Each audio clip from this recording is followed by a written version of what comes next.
He wore a crest of golden thread. She walked barefoot through the mud, and the sky, that silent witness, already knew they would not grow old together. The first time he saw her, the morning mist still clung to the grass like breath held too long. The bells from the monastery hadn't rung yet, and the world was gray with sleep. She knelt alone in the frozen earth, sleeves soaked with dew, her hands deep in the soil digging not for treasure, but for something far more precious. A potato. Maybe two. Enough to keep her brothers from crying that night. Her name was Elira, daughter of no one. She lived at the end of a crooked path, past the blacksmith's pit, where the dogs howled longer than the sun lingered. She did not see him, watching her, but he could not look away. Achin was a boy, born to stone and silks. The halls of his father's keep were lined with tapestries and oil lamps that never went out. He was taught how to bow before he could speak, taught to ride before he could run, taught to kill before he knew what death really was.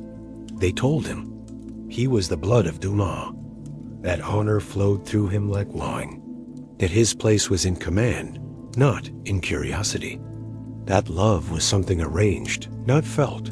But that day, in the damp cold of dawn, he learned something his tutors never taught him. Hunger, not for food, but for her. He returned the next morning, and the next. At first, he told himself it was chance. A ride to the edge of the lands. A morning ride. But always, his path curved toward her. She moved like someone who had never been asked to slow down. She spoke to the earth. She sang to the wind, and when her eyes did finally meet his, they didn't soften. They judged. "Why are you looking at me like that?"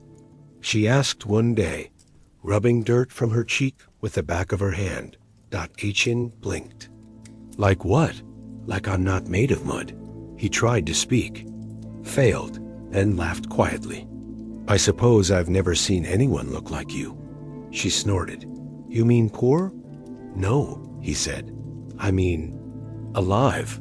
There was no plan, no scheme, no seduction. Just the slow burning of two lives drawn by ache, and the silence that wrapped around them when they walked side by side. He followed her into the fields. He learned to carry weight, to sweat, to curse the stubbornness of oxen, to bite into raw turnips without flinching. At night, he returned to his father's keep with straw in his hair and mud on his boots. His mother noticed. His tutors whispered. But he no longer cared for their noise, because every evening, just as the sky bled purple, he returned to her. Under the hawthorn tree, withered and half dead. They found their haven. It leaned as though the world had bent it in grief. Its roots were twisted like old fingers, its thorns cruel. But beneath it, there was peace. He would lie with her, shoulder against shoulder, and they would listen. To the river, to the wind through hollow branches, to the language of two hearts, speaking what mouths dared not say. One night she turned. To him, eyes black as night. "If they find you here with me." She didn't finish. He took her hand, slowly. "Then let them find me. I would rather be cursed with you than crowned without you." Her voice cracked. "Don't say things like that." "Why?" "Because I'll believe you." He did believe. Himself. He thought love was enough. He thought the world would bend, just as the hawthorn had, if only the roots were strong enough. But love, in the world they were born into, wasn't a gift. It was a rebellion. The rumors reached the keep like arrows. Servants saw him slipping into the fields. Stable boys whispered. A noble with dirt on his hands. His father was not a man of patience. Lord Duma summoned him with a voice like a blade. Etienne stood before the great hearth of the hall, the fire throwing cruel shadows against the stone. "You dishonor us," the old man thundered. "A field girl? Have you no sense? No duty?" Etienne met his eyes. He did not bow. "I have a heart, that is all." The backhand came swift, but Etienne did not fall. Punishment came fast. His outings were forbidden. His squire reassigned. His marriage arranged to Lady Isolde of House Ferren, daughter of wealth, voice like glass, eyes colder than river ice. The date was set for spring. Etienne didn't tell Elira. Not at first. He stayed away, as ordered. He thought it would protect her. He thought perhaps somehow the storm would pass. But she waited. Every dusk beneath the hawthorn. Every dawn alone by the fields. Her hands finding stones where potatoes once grew. On the 7th night, she brought a red ribbon, tied it to the hawthorn's lowest branch. A sign, a memory, a wound. He found it days later, but she was gone. No note, no goodbye, just wind and silence. He returned to the keep, to his duties, to a life that no longer fit. Every sound in the halls felt hollow. Every step echoed with the memory of her laughter. Etienne began drinking, at first to sleep, then to forget. Then, because forgetting became the only way to breathe. And Elira? She too tried to forget, but fields remember footfalls, and rivers remember voices, and hearts. They never forget their first breaking. They would not see each other again for 6 years, but neither of them would ever truly leave that tree, that cold hill, that moment when love almost bloomed in a place not meant for flowers. He wore a crest. She walked barefoot, and the dirt between them was not wide enough to bury what they became. The fields had grown tall again. Golden wheat brushed the horizon like a sea of sunlit whispers, and the wind that passed through it carried the scent of things long buried, old laughter, forgotten footsteps, and the memory of two hearts that once beat wildly between the stalks. Etienne stood at the edge of that memory, reins slack in one hand, the other clenched tightly against his side. The place hadn't changed, not the smell of rain in the dirt, not the silence, not the ache. 6 years had passed since he'd last stood there. He had not come as a lord, not as a husband, not even as a man sure of himself. He came as something far more fragile, a boy who once held a girl's hand in this very field. She had stood barefoot then, laughing as the wind tangled her skirt, her hands sticky with grain, her cheeks sunburnt and bright. She had spun in circles, playful and wild, calling out to him over her shoulder to catch her if he dared. And he had. He grabbed her waist, pulled her to him, and buried his face in her neck, like it was the only place on earth that made sense. That moment had been real, and yet it felt like it belonged to a story, written in a language he'd forgotten how to speak. Now the field was quiet. No laughter, no footprints, just ghosts in the wheat. Etienne dismounted slowly, his boots sinking into the damp soil. He walked forward, each step heavier than the last, until he dropped to one knee and pressed his hand into the dirt as if searching for her heartbeat beneath the roots. "You remember her," he whispered, voice hoarse. "Tell me you do." A gust of wind passed, strong enough to stir the tall grain. Something fluttered in its path, a faded ribbon snagged on a stalk, red, frayed at the edges. Etienne's breath caught as he reached for it. His fingers trembled as they closed around it. This wasn't just cloth. It was a thread of time, a message that had waited years for someone to come back and find it. He stood there for a long while, clutching it in his palm like a relic, staring across the field where she once danced. He thought of her hands, not soft but strong, etched by labor, rough from stone and soil. Hands that once taught him how to live in the world instead of floating above it. Hands that once pulled him close and whispered promises into his skin. He hadn't felt them in 6 years, but they had never left him. Elira was still alive. That much he had learned from a drunk at a roadside inn, who had spoken of a girl with sad eyes and tired steps working in the manner of a merchant widow, a village eastward. It wasn't much, but it was enough to ignite something inside him. A spark that broke through the rot he'd let take hold since the day they'd torn him from her. She hadn't died, but she had vanished from the world they once shared. After he left her beneath the hawthorn tree, she did not wait long. The pain was too raw. She couldn't walk the same paths without bleeding. So she left the village, her brothers behind, and sold her pride for food and silence. The merchant widow took her in not out of kindness, but necessity. "You'll work," the woman had said. "You'll eat. You'll sleep. And you'll forget." And Alira had tried. She cleaned the floors, carried water, cooked for people who never looked her in the eye. She swallowed her voice, tucked away her memories, and hardened her heart. But every night, she would walk to the edge of the village, past the sheep pens, beyond the well, and sit on a cold stone wall to watch. The sky. She would look toward the west, where the hills dipped low, waiting for something she could no longer name.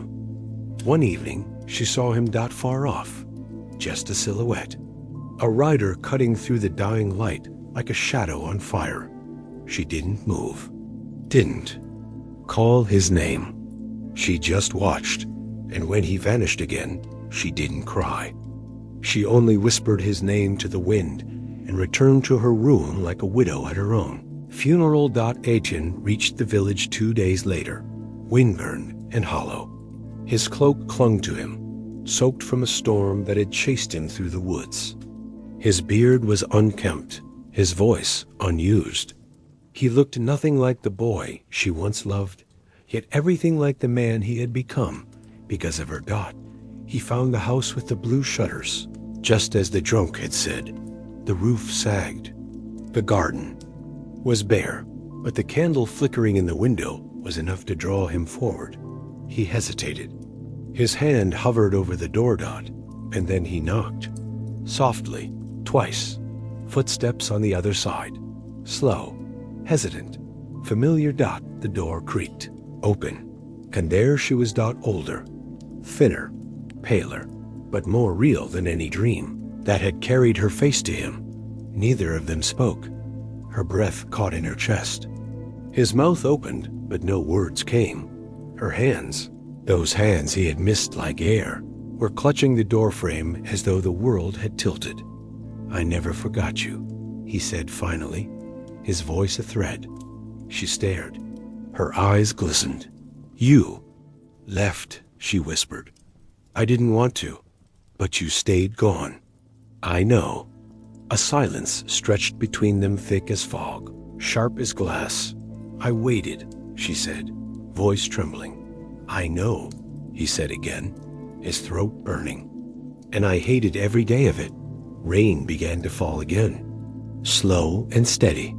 It tapped against the roof like a heartbeat. "If you tell me to go," he said, his voice breaking, "I'll go, and I won't return. But if there's a part of you, any part that still knows what we were, then I will not leave. Not again." She looked at him for a long time. 100 thoughts moved behind her eyes, but she didn't speak. Instead, she stepped forward, reached out slowly, and took his hand. Her skin was cold. His was shaking, but their fingers laced together like they had always belonged.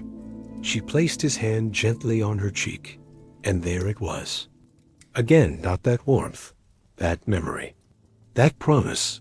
Some wounds never close, but some hands are worth bleeding for.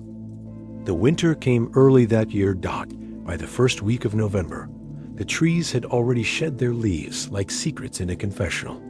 The skies hung low and heavy, gray as tarnished iron, and each breath spilled out of one's mouth like smoke from a dying fire. Etienne stayed hidden. The merchant widow, a cruel woman with eyes sharp as blades, took him in for a coin Alira dared not count. He worked the stables by day, with his hood drawn and his words few.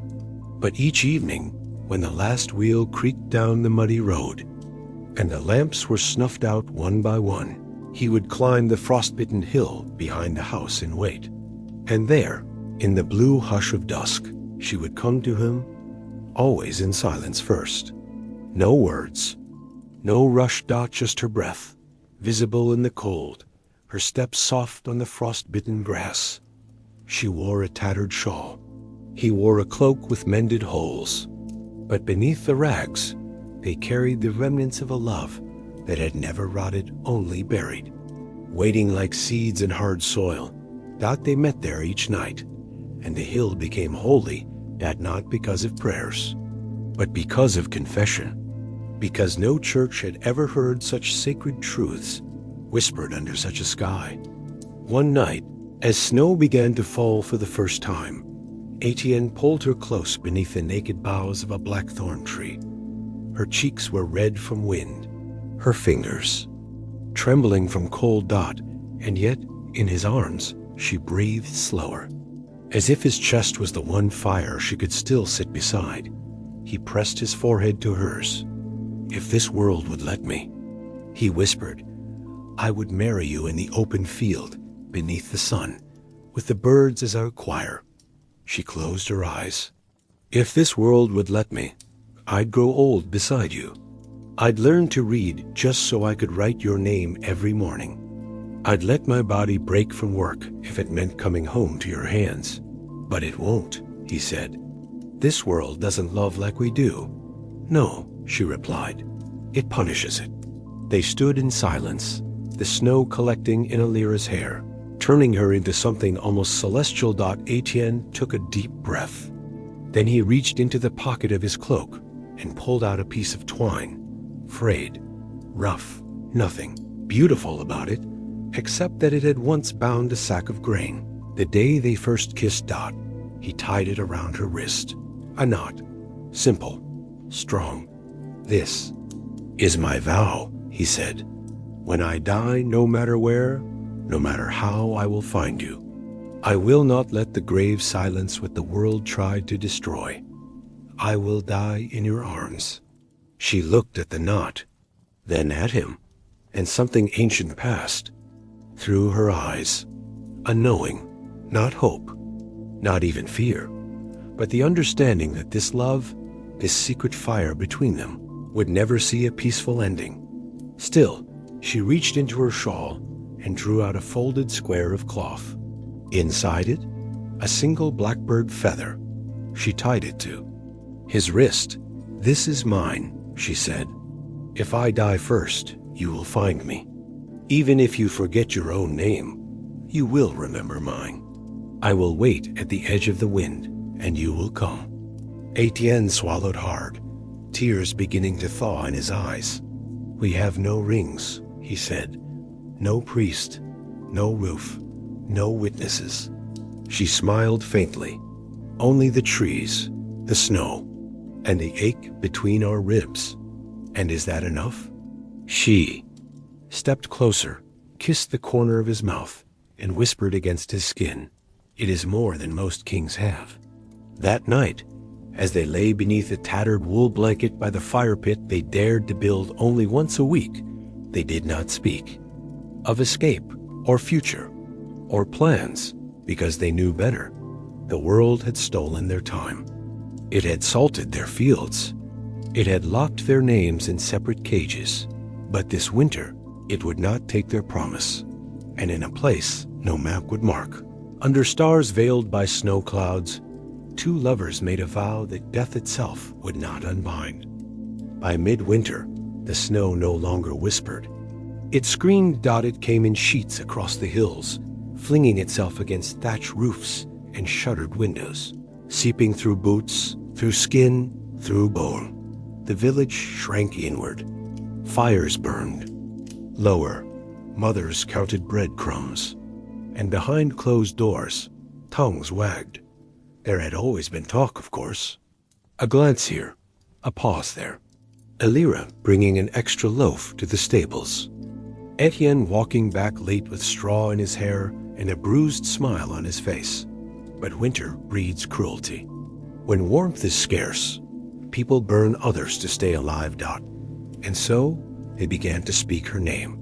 Not kindly, not softly, but in low, dark tones, as if summoning something foul. Alira, they spat. She was promised once to the miller's son, remember? She broke it for a stable hand. No, not even. For a fallen lord. Witch's blood in that one. She? Ruin the household. She'll bring plague. She brings shame. The merchant widow heard it first. Then the steward. Then the priest. But Alira never flinched, not to their faces. She kept her eyes low, her steps steady. But at night, she sobbed into Etienne's cloak, the fabric damp from both her grief and the melting frost. They want me gone, she whispered. Like I never lived. Like my name's a stain. Etienne held her tighter. Then we will carve our own names elsewhere. Where? Her voice cracked like thin ice. You have no coin. I have no kin. Then let us have no past. Let us live in tomorrow. She looked up at him through swollen eyes. We'll never be safe. No, he said, but we'll be together. And that is something they cannot undo. One evening, just before the feast of St. Agnes, the steward cornered Alira near the well. He was a pale, narrow man with fingers like spider legs and a smile that had never touched his eyes. You've shamed this household, he said calmly. The mistress is merciful. She will not throw you out in the snow, though I advised it. But the man must go. Her breath caught. If he stays another night, the steward said, he will be found dead in the stables before sunrise. He tipped his cap and walked away. Alira stood there a long time, water buckets spilling onto the stones, her hands shaking too violently to hold anything but her fear. That night, she said nothing to Etienne. She cooked his lentils. She kissed his knuckles. She braided her hair like nothing was wrong, but when he fell asleep, curled beside her with the blackbird feather still tied to his wrist, she rose, silent as snowfall. And she walked into the night. She stood before the chapel. Its bell tower loomed like a gallows in the fog. Inside, candles burned. The priest waited. He was old. Kind, some had said. But kindness in men often dies when coin is absent and reputation is threatened. She knelt. Bless me, she whispered, for I am about to bury myself alive. She asked for help, shelter, escape. She begged with her hands, with her tears, with the innocence still left in the corners of her voice. The priest did not raise his voice. He only shook his head. You are a servant. He is a disgrace. He is everything good in me, she said. But the priest had already turned away. By dawn, a decree was posted at the village well. A quiet, damning thing, wax-sealed and signed with the merchant widow's ring. The girl Alira, formerly of no title, now pledged to serve in silence and abstain from all unsanctioned relations. If broken, she forfeits her place, her food, and her name. Etienne found her reading it. The snow fell lightly, soft as ash. She did not cry. Not this time, but the silence between them was so loud it could have broken the sky. They've taken your name, he said. She looked at him, eyes dry and brittle. No, she whispered. They've burned it. He reached for her, but she stepped back. If I stay with you, she said, they will kill you. I do not care, but I do, she said. I care too much.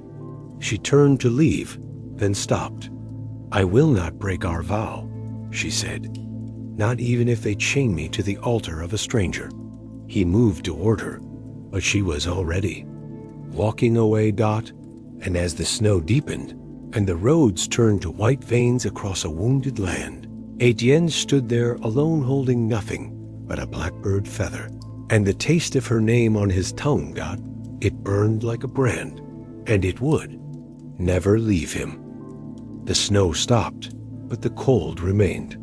A silence crept over the land, not peaceful, no, never that. It was the silence of breath held too long, of love buried alive beneath stone and law. The church bell rang not once, but 13 times. Sound that did not bless the air, but strangled it. Elira sat still before the mirror in the bridal chamber, but her reflection would not meet her eyes. She was dressed not in white, but in blue and gray morning colors in her own mind. Her hair was pinned with rosemary, a symbol of remembrance, yet she wished only to forget. She could still feel Etienne's breath against her cheek, still remember the way he whispered her name, like it was the only prayer that ever worked. Prayers could not change blood, nor coin, and the gods did not bend for love. Across the village, behind the tannery wall, Etienne watched the procession begin. His lips were cracked, his eyes red-rimmed. He had not eaten, had not slept, had not spoken to a soul in 2 days.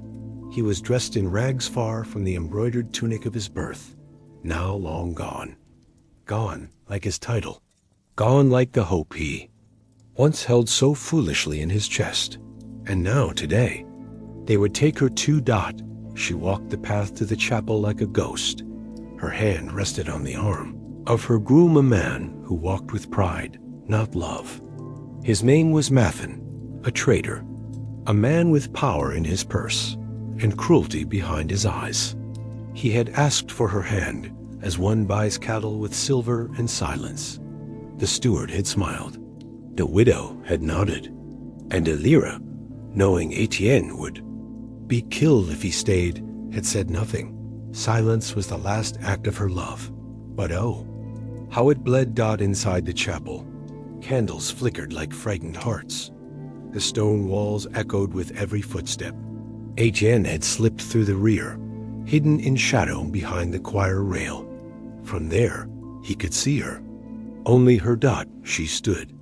Beneath the wooden arch, lips pale, fingers clutched around her own wrist, as if to hold herself inside her skin. Her eyes never looked up Dot, not once. He waited for her to find him. In the crowd, she didn't. He waited for her to run. She didn't. The priest spoke. Do you? Elira, daughter of no noble line, servant of this house, take this man as your lawful husband, before God and village, till death and rot part thee? Silence. Etienne held his breath so hard, his chest ached. Her mouth opened, and in a voice that sounded nothing like hers, she whispered, I do. Etienne turned away. It felt like something inside him tore, not snapped, not broke, but ripped slowly, like fabric soaked in flame. He stumbled into the snow. The world spun. He fell to his knees beside the chapel wall and screamed. Not loud, not wild. Just one long, breathless cry, like the sound of a man giving birth to grief. His fists slammed into the dirt, into ice, into stone. I loved you, he whispered. I would have starved for you. And somewhere, inside the chapel, Elira flinched. The priest spoke again. Then let this union be bound. The bell rang, one long, cruel tone, and in that moment, both of them separate. Unseen broke. She fell to her knees the moment they reached the bridal chamber. Her new husband's laughter echoed down the hall. He said something about her silence being obedient, but she did not move. She clutched the floor and sobbed, not like a bride, like a child lost in the woods. I'm sorry, she whispered to no one. I'm sorry, Etienne. I tried. And Etienne? He stood at the river, wind howling. He screamed her name to the trees, to the gods, to the grave. Why didn't you run? Why didn't you choose me? You said you'd never leave. He wept until the skin on his face burned from salt and cold. He tore the ribbon from his wrist. He crushed the flower she gave him. And still, he loved her. They both cried that night, not from betrayal, but from helplessness, from the monstrosity of circumstance, from the way love in this world was never enough. Etienne drank bitter wine till he could not see. Alira lay still, beside a man she did not love, thinking only of a fire in a stable and the way one boy once kissed her hand as if it were a sacred thing. And as the snow began to fall again, both whispered in different places with different wounds. I hate you for leaving me. I love you for letting me go. The feast was meant to celebrate trade, new wine, new land, new alliances. But Etienne sat at the long oak table like a dead man at a wedding. Goblets clinked, firewood snapped. And around him, his family toasted the man who had taken Alira as a bride. Etienne did not move. His fingers clutched the goblet as if to crush it. His knuckles white with rage and worse remorse. The kind that doesn't speak loudly, but sinks into the chest like stone. His mother tried to smile. Drink, Etienne, she said gently. You'll forget her soon. You'll see. These things fade. But he didn't raise the cup. He raised his eyes. And in that moment, even the flames seemed to dim. Forget her? He said, voice hoarse. Forget the girl who loved me when I had nothing but bruised pride and broken titles? The hall quieted. Etienne stood, trembling, not from fear, from something worse. Conviction. You all wear crowns of silver and cloaks of silk, but you know nothing of love, nothing of fire and winter, nothing of holding hands in secret like they were the last thing left in the world. His father slammed a hand against the table. Enough! But Etienne didn't flinch. He stepped to the family. Crest on the stone wall, a lion etched into ivory, and stared. You will regret this, he whispered. Not now, but later, when you hear my name whispered in taverns, not with honor, but with pity. You'll wonder where your son went, and I'll be gone, carrying the only thing I was ever proud of, her. Then, without cloak or coin, without blessing or blade, Etienne turned and walked out into the snow. They searched the next day. His brother rode north. Servants scoured nearby inns. A hunter claimed he saw him by the east ridge, blood on his knuckles, talking to trees, but nothing certain, nothing real. The boy who once wore velvet now vanished like ash on the wind. Etienne wandered. At first, he told himself it was to punish them, to make them worry. But in truth, he was already lost. He walked miles without speaking. He slept in the loft of an abandoned barn, wrapped in moldy hay and soaked cloth. The cold didn't bite, because the emptiness already had. He drank from what? He found barrels left behind, bitter wine gifted by curious strangers. Mugs slid toward him in pity when he muttered her name, too loudly. And he always did. Elire, Dalire, not in anger, not like a man whispering to a ghost. He still hoped. Would answer. Weeks turned to months. He grew thin. His hands blistered from sleeping on stone. His hair tangled like weeds. In one village, a merchant girl offered him bread. He took it, then wept, because the crust reminded him of the loaf they once shared behind the stables. Laughing with mouths full and eyes shining, he sat under bridges, carving her name into wood with a nail. He sang songs of her laughter. He mumbled apologies to the wind. I should have taken her that night, should have stolen a horse and fled. She waited. I know she waited. And I failed her. He would not forgive himself, nor forget her. One night he stumbled upon an old shepherd. The man asked who he was. Etienne looked up through matted hair and cracked lips and said simply, I was loved once. That was enough to ruin me. Then he drank from the flask until the world blurred. Back at the manor, the family kept his room untouched, the bed made, the desk dusted, his old shoes by the hearth. But he never returned, not even once. And Alira? She heard the stories. Whispers from merchants, tales from travelers. One said he'd seen a man singing her name in a tavern, weeping into his own shadow. Another claimed he watched him walk into a storm without shoes, muttering a poem about her lips. Each tale hit her like thunder, and when her husband was asleep, she would sit by the window, fingers tracing his name into the frost dot, tears falling. Not loudly, just endlessly. "He still loves me," she whispered, "and I am cursed for knowing it." And doing nothing. And somewhere, far from home, Etienne lay in the dirt beside a crumbling chapel.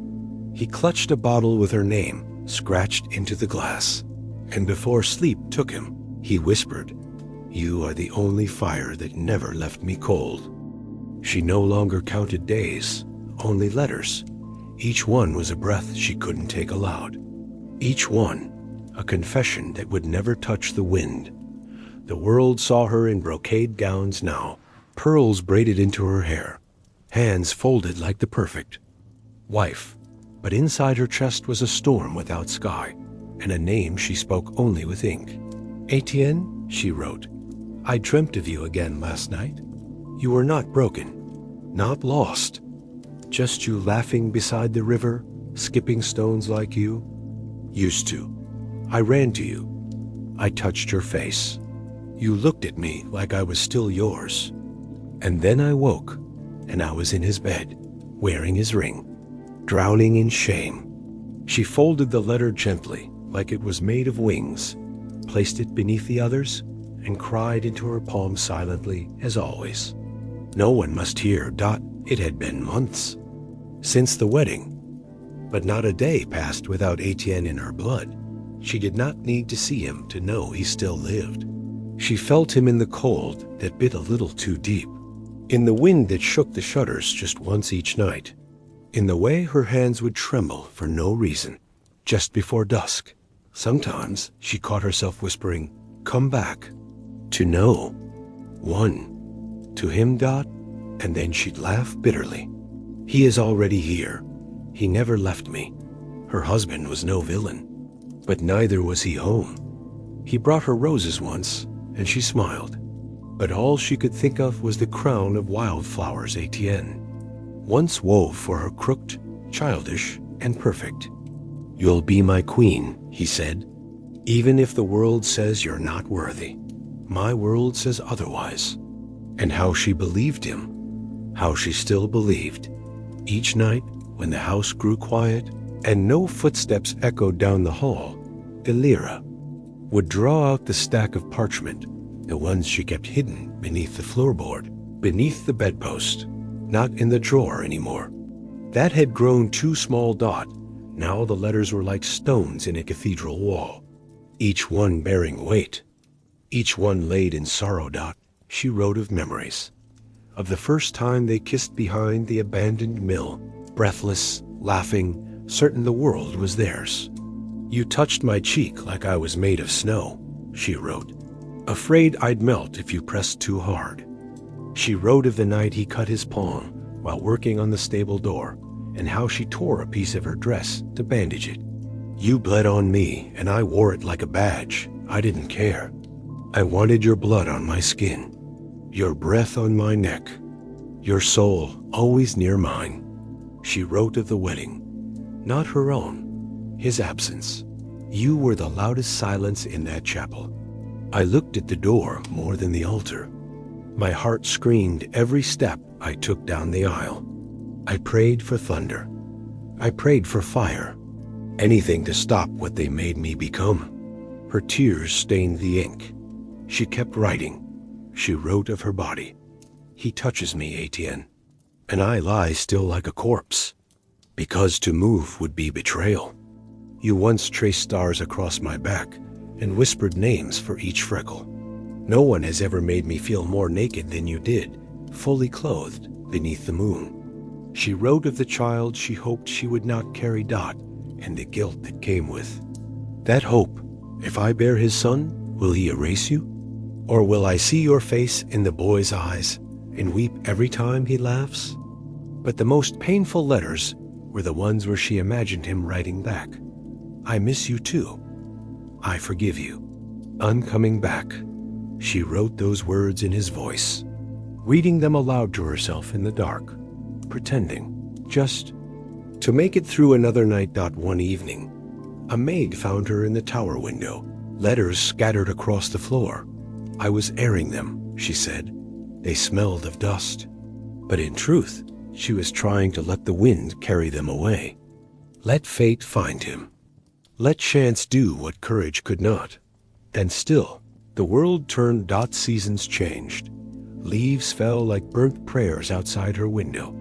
And she wrote, "I do not know what year it is anymore, but I know the shape of your hands better than the laces of my own dress. If I die before you, open the floorboard beside the left bedpost. Burn the letters, or read them. But know this, I was yours long after they took me from you. I wear silk now, but I would trade it for your torn cloak, still smelling of horse sweat and pine. Come back, come back, come back." One letter she folded differently, tied it with a red ribbon, pressed it to her lips. It read, "If I have no tomb beside you, then the stars will be my grave. But if you find me before the end, Etienne, let us write a new story, one that ends in dirt, side by side, with our hands still clasped. Let the world call it foolish. Let heaven call it doomed, but let it be ours." She did not send it. She folded it, kissed it, wept over it, and placed it on top of the others now, a stack so high, it leaned like a weary tower. And that night, as sleep took her, her lips moved again, not in speech, but in prayer. "Find me." And across mountains, valleys, and ash roads, Etienne woke from a fevered sleep. He rose, ragged, heart-pounding. And for the first time in years, he whispered, with cracked lips and tears, "I heard her. She still loves me. I must go." He rose with frost on his lips and hay in his hair. The broken timbers of the stable groaned in the dawn wind, and rats scurried past the fraying hem of his cloak. It had once been velvet, dyed in the deep red of nobility, but now it hung from his shoulders like wet burlap, soaked in wine and mud, stiff with salt from nights, wept into it. Etienne blinked slowly, sunlight slicing through the slats and burning his eyes. His hands shook as he clutched the wooden beam for balance. Each movement hurt. His back ached from the cold. His breath wheezed. His soul was brittle. And yet he stood. For the first time in 3 days, he stood. Something had changed. He could not explain it, nor did he need to. It was like a candle had been lit inside him. After so many nights of silence, of forgetting, of drifting, he had heard her voice, not in a dream, not in memory, but in the wind. She had spoken, whispered, called to him from a distance too deep for the ears, but not for the heart. "Alira," he murmured, and the straw around his boots rustled like an answer. He left the town with nothing but a threadbare satchel and a name on his lips. That name carried him through the muddy lanes, where blacksmiths cursed and pigs squealed in the gutters, past houses with smoke trailing from the chimneys, where warmth waited for someone else. He passed the inn where once, long ago, he and Alira had hidden during a thunderstorm, huddled in the barn, sharing stolen bread. Now he walked past it without stopping. If he stopped, he would shatter. He walked like a ghost, retracing the path of his own haunting. The beggars looked at him with suspicion. The townsfolk looked at him with pity. Children stared at the scar on his temple, the one he didn't remember getting. A woman selling carrots shouted, "No alms for drunkards," and turned her face away. But Etienne no longer cared for how they saw him. He was no longer a man of appearances. He was a man of grief, a man of one vow. I will return to her, even if she was married, even if she no longer loved him, even if she had forgotten his name. He needed to reach her. He had to say goodbye properly, On his knees, with the truth between them, the land turned cruel. The road curved through hills blackened by fire, some plague-burnt, others razed by raiders. Here and there he saw crosses nailed into trees, crude markers for the unburied. Wolves moved in the forest beyond, their eyes catching candlelight from some distant monastery. But he feared no beast, that he feared only the silence, that empty space where her laughter once lived. He crossed rivers barefoot, ice slicing his ankles. Like knives, he sold his boots for a blanket. He traded his signet ring, the last piece of his former life, for a day's worth of dry bread. The merchant spat on it and said, "Nobles fall the hardest." Etienne only nodded. "We do," he said softly. His body broke long before his spirit did. His feet bled. His ribs pressed against his skin like iron bars. And when he tried to pray, the words came out garbled, not Latin, not French, just sounds of longing. He collapsed once in a ditch. A dog found him and sniffed his chest. He awoke only because of the rain, dripping steadily into his mouth like communion. Still he rose. Still he walked. He passed a ruined chapel at the edge of a burned village. The pews were ash.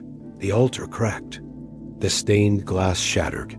But he knelt at the foot of what remained and whispered, "Let her still breathe. Let her still cry for me. If not for her sake, then for mine." A shepherd found him half dead on a hill, took him in, fed him broth, gave him an old pair of boots, too small, but whole. When asked his name, Etienne only said, "I was someone." "Once, that's enough," the shepherd laughed. "Aren't we all?" Etienne pointed north. "I need to find her. You'll die walking that far. Then I'll die walking." He spoke to himself sometimes, out loud. Alira's name became a mantra. He whispered apologies to the trees. He shouted curses into empty fields. He wept in his sleep, clutching the air dot. And when he crossed the valley where they once lay under stars, where she had told him, "We are one soul in two bodies," he fell to his knees and kissed the dirt. "This ground remembers us," he said. "It still breathes with your warmth." Months passed, the seasons shifted, and though his body withered, his heart grew harder like iron cast in sorrow. He no longer begged for food. He foraged. He no longer asked for kindness. He endured. He became something between man and spirit. The people began to whisper of him, the one who walked without ceasing, the one who muttered a woman's name like a prayer, the one who knelt at every church gate and left behind a tear instead of a coin. And at last, on a cold spring morning, he saw the spires of his old estate rising in the distance. The land was still beautiful, but it had changed. No longer his, no longer theirs. Still he stepped forward, heart pounding, eyes full. He reached the outer gates, now gilded with another man's crest. The guards looked at him as if he were filth. "Beggar, go on. This is no place for the broken." He did not argue. He only stared past them, toward a window high in the manor. A window he once climbed through to kiss her cheek in the dead of night. He turned, walked away, and sat at the roadside cross where peasants lit candles for the dead. He closed his eyes and whispered, "Alira, I kept my promise. I returned." Somewhere inside the manor, a woman paused as she walked the corridor. Her hand fluttered to her heart. The air had changed. The wind smelled like pine, ash, and memory. The wind had teeth. It bit through the stitched seams of Etienne's cloak, gnawed at the corners of his eyes, and whispered doubts in the folds of his mind. "She is not the same. You are not the same. What if she does not want to see you?" But he kept walking. Every step from the old chapel on the hill to the village below felt like the weight of a tombstone pressing on his back. The bells of Villaroon had not changed, nor had the tilt of the roofs or the smell of rosemary and wet earth in the morning air. But the people did not know him. The children did not stare. The old men did not nod. The market women passed him as if he were smoke dot, and that, perhaps, was what he had become, a ghost in a village that once burned with his laughter. He turned onto the path behind the baker's shop, where once he and Elira had carved their initials into a pear tree. The tree was gone. In its place, a stone bench. A woman sat there now, bent over embroidery. Her fingers slow and practiced. Etienne watched the motion of her hands, so familiar, even in silence. She paused, sensing something, and looked up. Their eyes met. He had not known what to expect.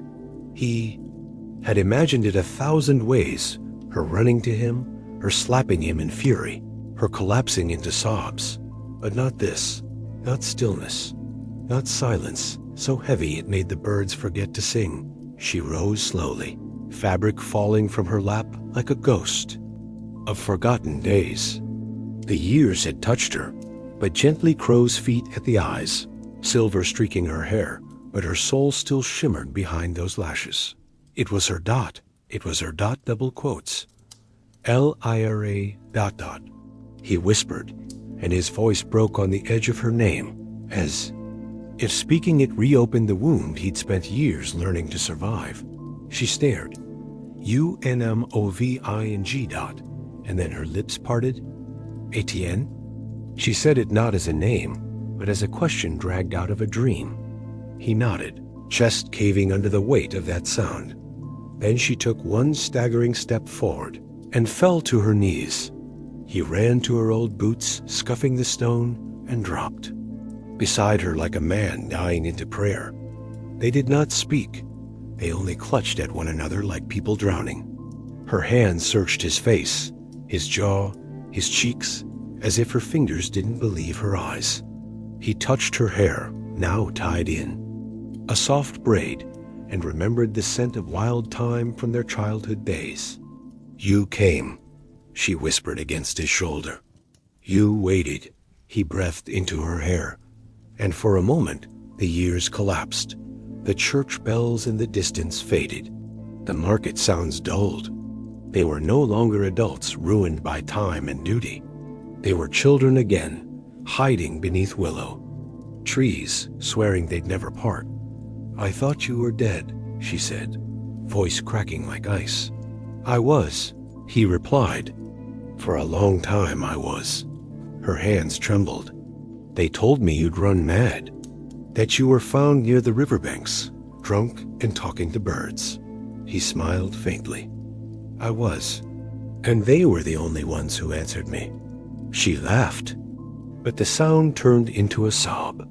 She cupped his face again, stared at him through blurred lashes. You look older. So do you. Do you still love me? Her voice was barely above a breath. He stared at her, not as she was now, but as she'd always been. Even through tears, even through absence, she was carved into him like scripture on stone. I never learned how to stop. They sat on the bench as the wind quieted. She told him of her marriage, of how her husband was kind but distant, how she had children, now 2 boys, 1 girl, and how none of them carried the fire she had once known. I gave them names from our stories, she admitted. Ariel, remember her? The thief queen of the eastern valleys, he said with a half-smile. She always reminded me of you. His chest ached.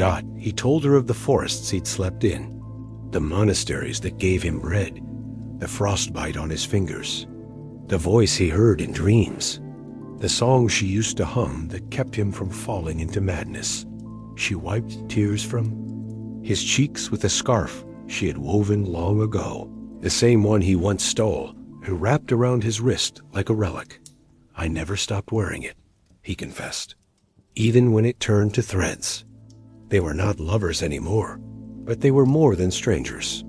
They were ruins of the same cathedral shattered by time, but still echoing with hymns only they understood. If we had run, he said quietly, Do you think we would have survived? She didn't answer for a long time.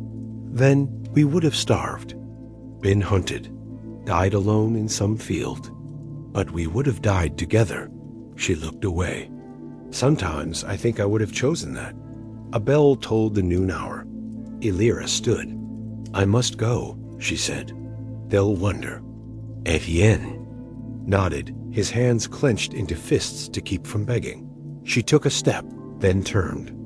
I still dream of the chapel, she said, where you kissed me and said we were one soul. I remember. Do you still believe it? His eyes glistened. More now than ever. She hesitated one step from the path that would take her back to her children, her duty, her world. Then she returned, and for a heartbeat, held his face with both hands. Promise me something. Anything. When you die, find me. He kissed her hands. I will search every shadow. She smiled faint, broken, and beautiful. Then turned and walked away. Sunlight crowning her like a Saint Etienne stood there long after she vanished into the trees. He did not cry. He had no tears left, only a chest full of ashes, and a single ember that would never die. Her face had changed, but the soul behind it had not. It was still hers, and it was still his. He watched her go, and the trees swallowed her, not with violence, but with the cruel, slow grace of time, reclaiming what little light he had left. And then came the silence. That horrible, aching silence. No footsteps, no voice, no turning. Etienne stood beside the stone bench long after the bells of Villaroon stopped ringing, as if any movement might shatter the fragile breath of her presence, still lingering in the air. His body trembled, not with cold, but with something deeper, a knowing. This was not reunion. This was farewell, but not the kind drawn in ink. No, this was the farewell written in blood, with hands that never wanted to let go. He staggered to the chapel on the hill, the place where their love had once bloomed, like fire through frost. And there, beneath the weeping rafters, he fell to his knees. I saw her, he whispered, and I failed her. His voice echoed back to him like a dying echo in a crypt. He reached into his cloak and pulled from it a tattered piece of linen, the last thread of the scarf she once gave him, worn and faded with years of rain and wandering. He pressed it to his lips and closed his eyes. That night, he did not sleep. He sat beneath the stars with wine he could not finish, and prayers he could not form. Only her name repeated like a litany. Elira, Elira. Each whisper dragged something out of him, his past, his hope, his breath. In the stillness, he remembered her fingers brushing flour off her cheeks, her eyes narrowing when she read poetry, the way she tied her braid over one shoulder, like a secret she was sharing only with him. And he remembered her words. When you die, find me. He rose before dawn. No farewell, no final letter to his family, no destination marked in ink, only a promise to keep. And so he walked through the eastern woods where wolves once howled, through the silver meadows that now rotted under frost, through villages where he begged bread and slept in barns, his body a map of bruises and cold. But each step, each wound, was a whisper of her name. He followed nothing but the direction of his ache. He did not know where she lived now, only that she had spoken the words with trembling lips, as if they were her last secret. When you die, find me. And so he would die in her arms, even if it was the last miracle left in the world. Days passed, weeks, the land grew cruel. The roads vanished under snow. The sky hung low like a widow's veil, and every breath was a blade in the throat. But he kept walking. His feet bled. His coat tore. The cold bit into his ribs and stayed there like a second heart. At times, he thought of turning back, but there was no back anymore. His home was not behind him. It was ahead in the arms of the woman whose memory kept him alive through every mile. One evening, he collapsed near a frozen stream. Villagers found him half dead, muttering her name. They carried him to the hearth of a kindly woman who fed him broth and tried to ask his name. He answered only with one word, Elira. The woman, puzzled, asked where he came from. Etienne only smiled. I am not from anywhere. I am only going to her. The woman fell silent, sensing this was not a tale to interrupt. For 3 days, he lay there. On the 4th, he rose and walked again. The village of her husband lay near the sea, a place Etienne had never visited, but where a distant traveler. Once said a noblewoman with gray in her braid often walked alone by the shore. He followed the coast for days, his shadow stretched thin by wind and hunger. He could barely breathe anymore, but the sea air carried something strange, almost like her scent.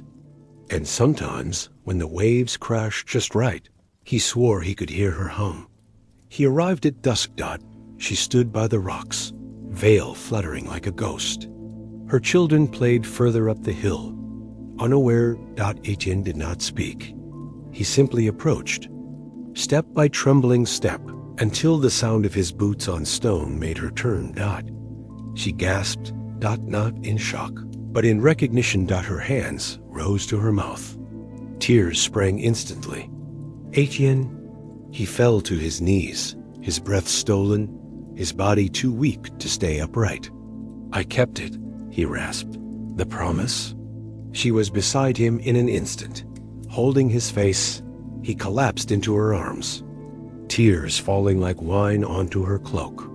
You fool, she sobbed. You should have stayed away. I tried, he whispered, but you were everywhere. Her hands cradled his head against her chest, rocking him like a mother mourning her child, or a widow trying to hush the last heartbeat of a husband not yet gone. I wanted to die here, he said, with you as I promised. You will. Not die, she cried. No, I already did, the moment we parted. And then he smiled. The kind of smile only the dying wear when they are finally, completely at peace. She called for help, but he pressed her hand. No, no doctors, no priests, just stay. And she stayed. As the stars climbed. As the sea murmured. As the cold touched his fingers and did not leave. She wept into his hair, telling him of dreams, of children, of the letters she never sent, of the love that never left her, even when others touched her hand or called her wife. I still loved you, Etienne, she whispered. I know, he said. And then he closed his eyes. She held him until dawn, and when the sun rose and his chest no longer moved, she did not scream. She only laid him gently upon the stone, kissed his lips, and whispered, You kept the promise. Now rest. That day, she did not go home. That day, she sat beside his body until her own hands grew cold. When they found her, she too was still, eyes closed, head upon his chest. As if she had followed him one last time. They were buried side by side, and on their grave someone placed a carving. He lost his title. She lost her heart, but they found a grave together. The morning her veil turned to frost, the sun broke over the cliffs like a blade, but no warmth touched their skin. 2 bodies lay still upon the sea stones, his hand in hers, their fingers tangled as if neither dared to go first. They were found by a shepherd boy who screamed for help before silence swallowed the hill again.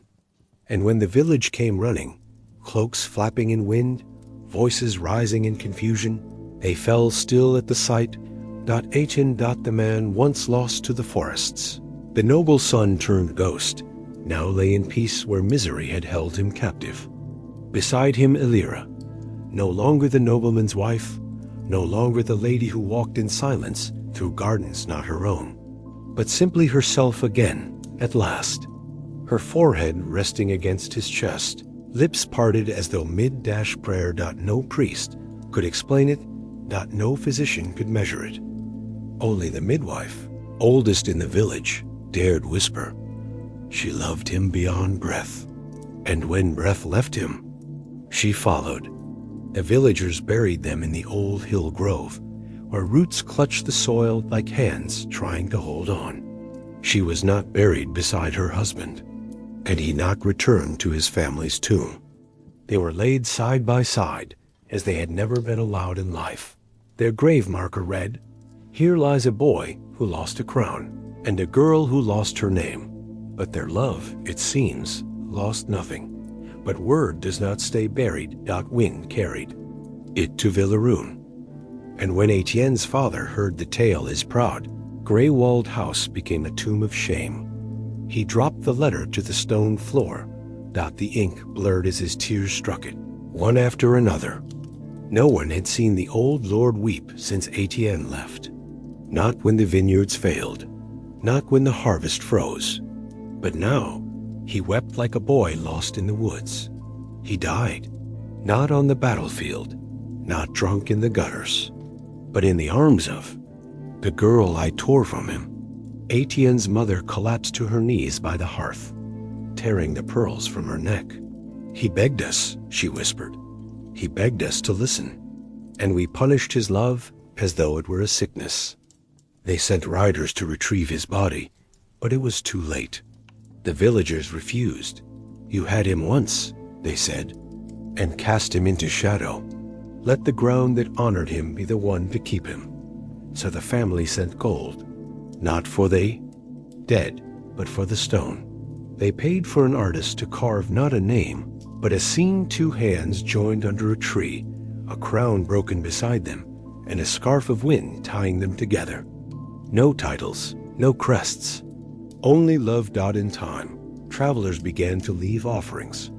A dried rose, a bit of ribbon, a ring that no longer fit, a candle burned down to nothing, and many came to weep not for them alone, but for themselves, for the love they never dared to claim, for the voice they silenced, for the hands they let go too soon. Some knelt in silence, some prayed, and some whispered to the stone.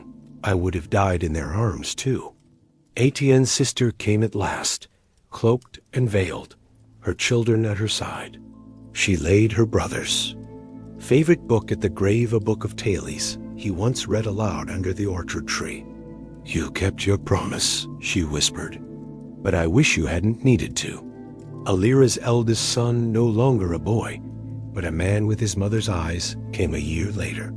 He placed a single blue ribbon by the grave. "She never stopped loving you," he said. "Not even when she sang me lullabies. Not even when she kissed my brow and said, 'Be stronger than we were.'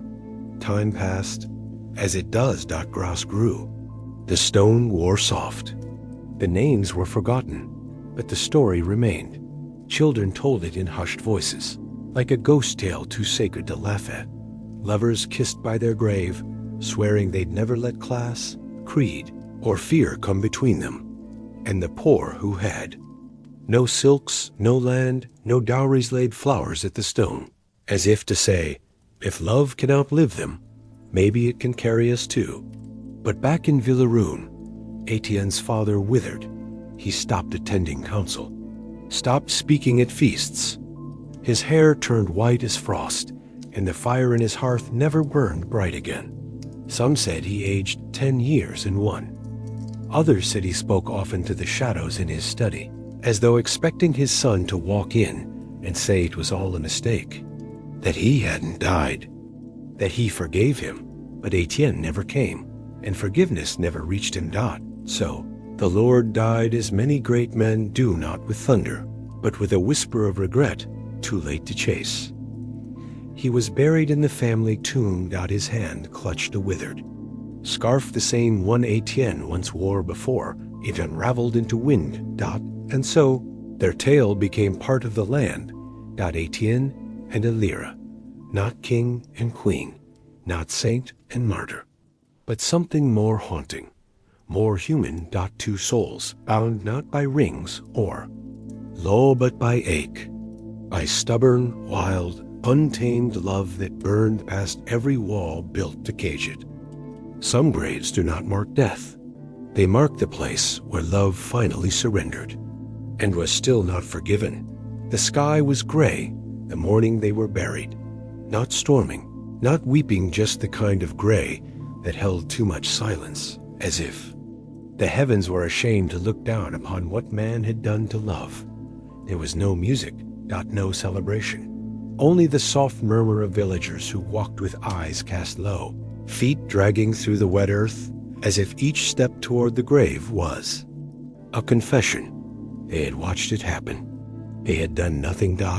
And now 2 bodies lay before them, not as husband and wife, not as noble or commoner, but as 2 names carved too late in stone. Etienne had died in her arms, his breath ragged, his body wasted, but his eyes filled with a peace that had never visited him in life. You waited, he whispered, his voice a ghost of what it was. She, with trembling lips and a shattered soul, replied, you came. But his eyes did not stay open. And hers didn't want to close. She kissed his brow, and as his hand slipped from hers, she let go of her life too. Not from poison, not from blade, but from grief, from love too large for one heart to carry alone. When their bodies were found slumped in a quiet corner of the garden, behind her husband's estate, the villagers gasped. But the families? They broke. Etienne's father fell to his knees. A man who once screamed, forget her, now whispered, forgive me, over the dead face of his son. His mother clawed at her own chest, crying, he was a child. We turned him into this. And Elira's husband? He wept not from jealousy or betrayal, but from the crushing guilt of knowing she had never been his. I married her body, he muttered, staring at her cold fingers, but her soul was always his. The funeral bell did not ring. The villagers did not dance. Instead, they stood like statues, watching as 2 coffins were lowered into the same grave, a mercy that was denied them in life, but now permitted by death. It was not custom. It was not tradition, but it was right. And for once, the rules of man bowed before the will of the heart. The grave itself was small. 2 bodies curled like letters in a forgotten love poem, their hands barely touching beneath the soil. There was no marble, no gold, only a rough stone, upon which someone no one knows who carved, here lie the ones who loved too much and lived too little. People come from villages far and wide to see it now. Some leave flowers. Some leave letters. Some sit beside it and cry for reasons they cannot name, because this story is no longer just theirs. It belongs to every soul who ever watched love die and could not stop it. Every heart that said, wait for me, but returned too late. Etienne's younger brother, now grown, visits in secret. He brings no torch, no guard, just a bottle of wine and a broken tune he hums through tears. He whispers to the soil, they were right, brother. We all regretted it. And now we remember you with pain stitched into every prayer. Years passed, generations too, but even in time's forgetting, the pain remains. On cold nights, when the wind howls through the stone houses, the old wives say the lovers still walk the garden, she in white, trailing frost behind her, he with a cloak too heavy for his bones. They do not speak, but if you listen, truly listen, you might hear the sound of him falling to his knees. You might hear her say, I forgive you. You might hear them weep together, not because they're dead, but because they could never live as they were meant to. And so the grave stands, not as an end, but a wound that never truly closes. Rain will wash the stone, yes. Lichen will blur the names. But those who loved too deeply will always find their way here, because they recognize something in the silence. They feel the ache in the earth. They hear the final echo of a promise once made. I'll die in your arms, and I'll wait for you. And if you cry here, it's not shameful, Dot. It means you understand that love is not always a blessing. Sometimes it is a burden we carry all the way to the grave.